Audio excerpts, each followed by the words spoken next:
안녕하세요. 한국은행 커뮤니케이션국 김태현 조사역입니다. 혹시 빅블러라는 말 들어보셨나요?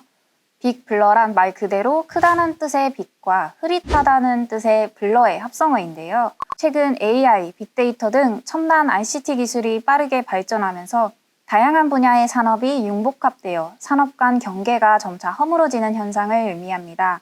오늘 보코노미 시간에는 빅블러 현상이 특히 두드러지게 나타나고 있는 자동차 산업을 중심으로 이러한 변화가 우리 경제 전반에 미칠 파급 영향을 살펴보려고 하는데요. 경제연구원의 정선영 과장님을 모시고 이야기 한번 나눠보겠습니다.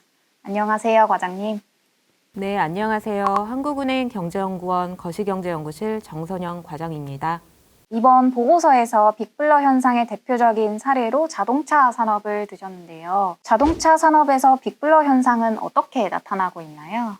지난 100여 년 동안 안정적인 성장을 보였던 자동차 산업은 최근 불과 10년도 되지 않은 짧은 기간 동안 친환경화, 지능화, 서비스화 등 다양한 방면으로 빠르게 변하고 있는데요. 과거 내연기관차 중심의 산업구조 하에서는 자동차 관련 기술이 성능, 디자인, 연비, 안정장치와 같은 기계적 특성을 개선하는 데 중점을 두고 발전해 왔다면 최근에는 기존의 내연기관 자동차 제조 기술과 ICT 간의 기술 융합을 통해서 소위 미래차로 지칭되는 새로운 형태의 혁신적인 변화가 가속화되고 있습니다. 이제는 우리에게 너무나 친숙한 대표적인 전기차 기업인 테슬라, 자율주행 기술을 선도하는 구글, 그리고 차량 공유를 통해 모빌리티 서비스 시대를 연 우버가 대표적인 사례라 할 수 있겠습니다. 네, 맞아요. 저도 요즘 길거리에서 테슬라 전기차를 자주 보고 있는 것 같아요. 그리고 예전에 해외여행 갔을 때는 우버 어플을 이용했던 적이 있는데 굉장히 편리했던 기억도 있고요. 이런 미래차 기술이 확산된다면 우리 삶이 어떻게 변화할지 궁금한데요. 과장님, 미래차에 대해 조금만 더 자세히 설명 부탁드리겠습니다. 미래차는 크게 전기차, 자율주행차, 공유차, 커넥티드카 등 4가지로 나누어 살펴볼 수 있는데요. 먼저 전기차는 기술 발전과 정책적 지원을 통해 빠른 성장을 보이고 있는 분야입니다. 전기차는 차량용 반도체와 소프트웨어 기술 등 ICT가 자동차의 중요한 부분을 차지하는데요. 최근 배터리와 ICT 기술이 발전하면서 빠른 속도로 혁신이 진행되고 있습니다. 또한 각국의 환경 규제 강화와 저탄소 산업 육성 정책도 전기차 산업이 성장하는 데 촉매제로 작용하고 있는데요. 전기차는 주행거리나 상대적으로 높은 가격 등 내연기관차에 비해 열의를 보였던 요소들을 기술 발전과 정책적 지원을 통해 점차 극복해 나가면서 기존 완성체 업체가 구축해 놓은 경쟁력의 기반을 약화시키는 혁신으로 작용하고 있습니다. 두 번째로는 자율주행차입니다. 자율주행차는 소프트웨어, AI, 통신, 센서 간의 융복합을 통해서 자동차가 스스로 주행 환경을 인식하고 위험을 판단하여 스스로 안전주행을 구현하는 자동차를 의미합니다. 빅데이터 처리가 자율주행 기술 구현의 핵심 요소인 만큼 ICT 기업의 강점이 잘 활용될 수 있는 분야입니다. 네, 맞아요. 대표적인 ICT 기업인 구글이 2016년 무인 자동차 개발 자회사인 웨이모를 설립하고 자율주행차 개발에 본격적으로 뛰어들고 있다는 뉴스를 본 기억이 나네요. 이후에도 다양한 ICT 기업들이 자율주행 기술 개발에 적극적으로 참여하고 있다고 알고 있는데요.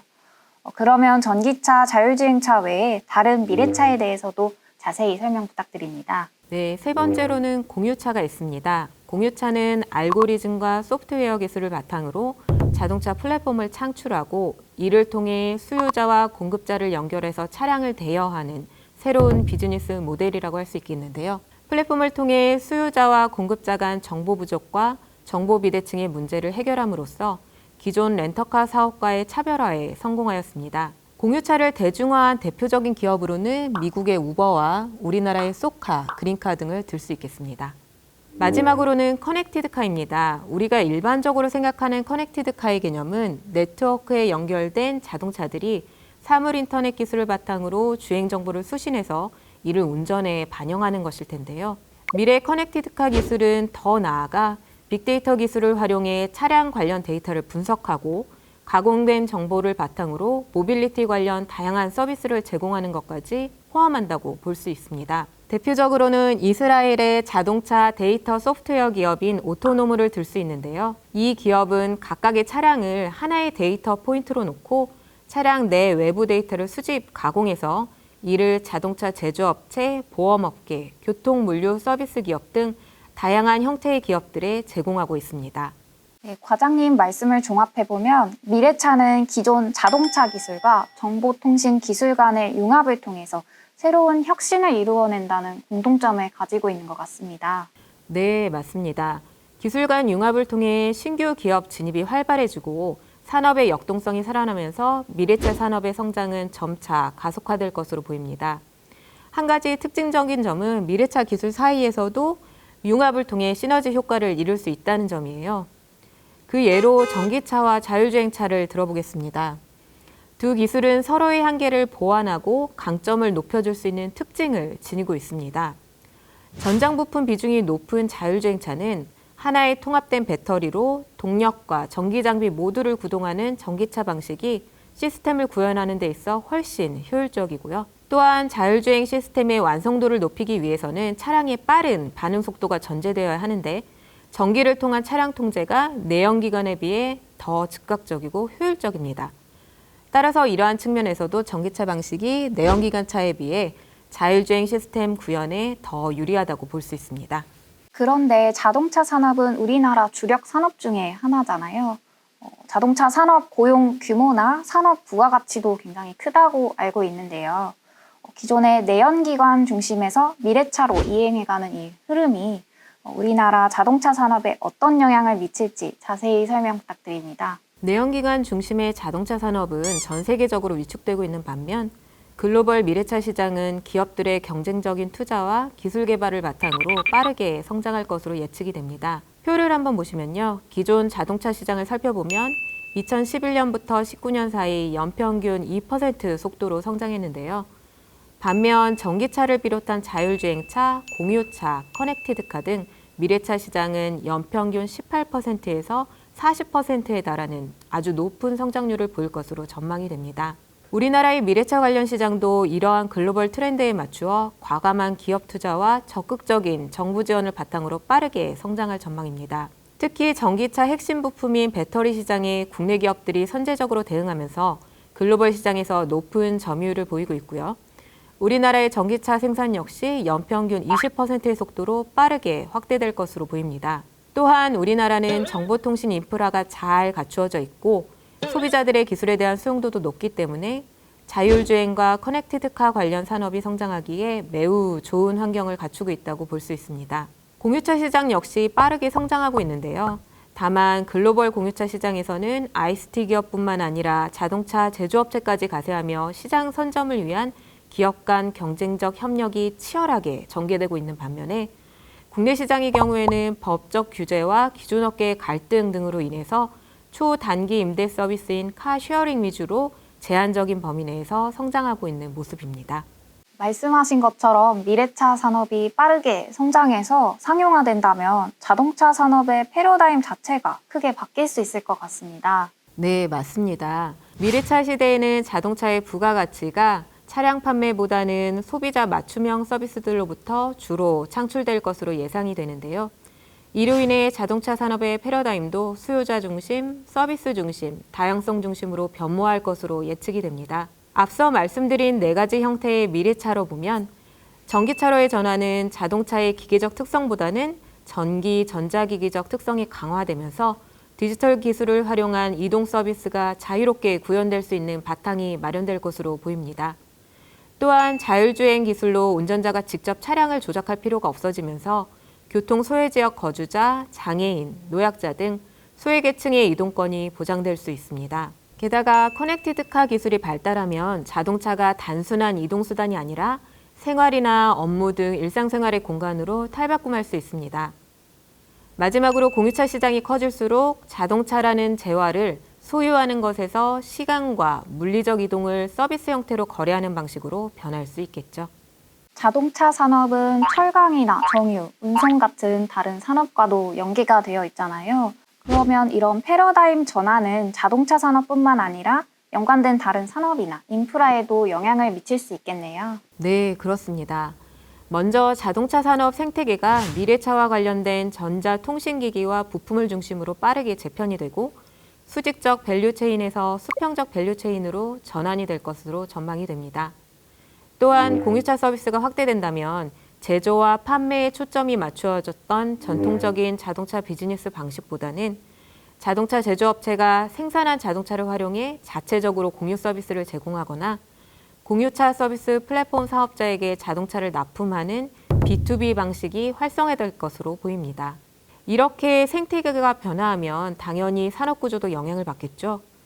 기존의 내연기관 연관 산업인 정유, 철강과 같은 산업의 성장세는 점차 하락하거나 그 비즈니스 모델이 기존과 달라질 수 있겠고요. 반면에 전기차 충전 사업이나 자동차 인포테인먼트와 같은 새로운 비즈니스가 등장할 것으로 보입니다.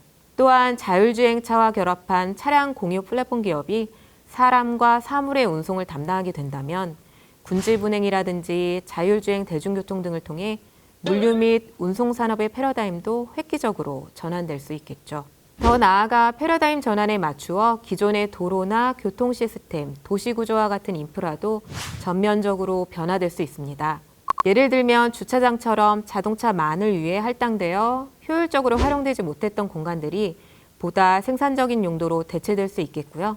교통체증, 환경오염이 줄어들면서 이동과 관련된 안정성과 효율성, 친환경성이 크게 향상될 것으로 보입니다. 자율주행 시스템에서는 운전자 부주의로 유발되는 사고를 줄여주고 보다 효율적인 교통 분산이 가능해지면서 도심의 주차난도 해결할 수 있다는 전망도 있고요. 자동차 산업에서 도시 인프라까지 빅블러 현상을 통해 혁신이 가속화된다면 앞으로의 미래는 훨씬 더 역동적으로 변화할 것 같은데요. 한편으로는 이러한 변화의 흐름에 적극적인 정책 대응도 중요할 것 같습니다. 네, 좋은 지적입니다. 앞으로의 미래차 시장은 적극적인 정책 대응에 따라 변화의 향방이 결정될 것으로 보이는데요. 정책 당국은 기술 간 산업 간 융합을 통한 시너지 효과를 극대화해서 시장을 선점할 수 있도록 빅블러 생태계를 조성할 필요가 있습니다. 구체적으로는 ICT를 활용한 디지털 전환 및 융합에 적극적으로 기업이 참여할 수 있도록 안정적인 디지털 인프라를 구축해야 합니다. 또한 기술 융합과 관련된 정부 자금 지원과 민간 투자를 확대하고 산업 생태계 전반에 기업 간 경쟁적 협력을 강화할 수 있도록 지원해야 하겠습니다. 미래차 기술이 상용화된다면 우리 삶이 분명 편리해지는 점도 있지만 예상하지 못한 사회적 문제가 발생하거나 신기술이 일으킬 수 있는 부작용에 대해서도 고민이 필요할 것 같은데요. 이러한 부분에 있어서는 어떤 준비가 필요하다고 보시나요? 미래차로의 변화에 대한 사회적 수용성을 조기에 확보할 수 있도록 관련 제도를 정비해야 할 것입니다.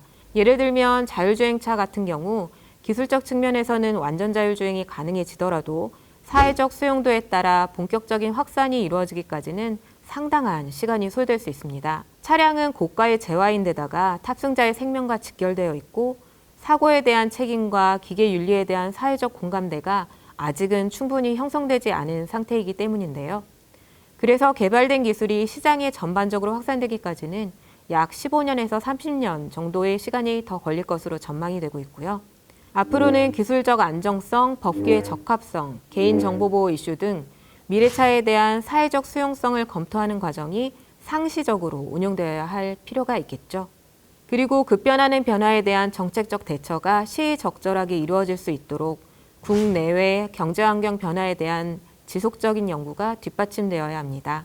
디지털 혁신이 지닌 긍정적인 측면 외에도 경제구조 변화에 따른 리스크 요인을 선제적으로 점검하고 취약 요인들로 인한 부정적 충격을 최소화하기 위한 연구가 동반되어야 하겠습니다. 오늘 과장님 덕분에 빅블러 현상이 미래차 산업 그리고 우리 삶에 미칠 영향에 대해 자세히 알아볼 수 있었습니다. 바쁘신 와중에도 시간 내주셔서 감사합니다. 보다 자세한 내용은 한국은행 홈페이지에서 확인하실 수 있습니다. 한국은행은 앞으로도 유익하고 알찬 콘텐츠를 시청자분들께 제공하기 위해 노력하겠습니다. 시청해주셔서 감사합니다.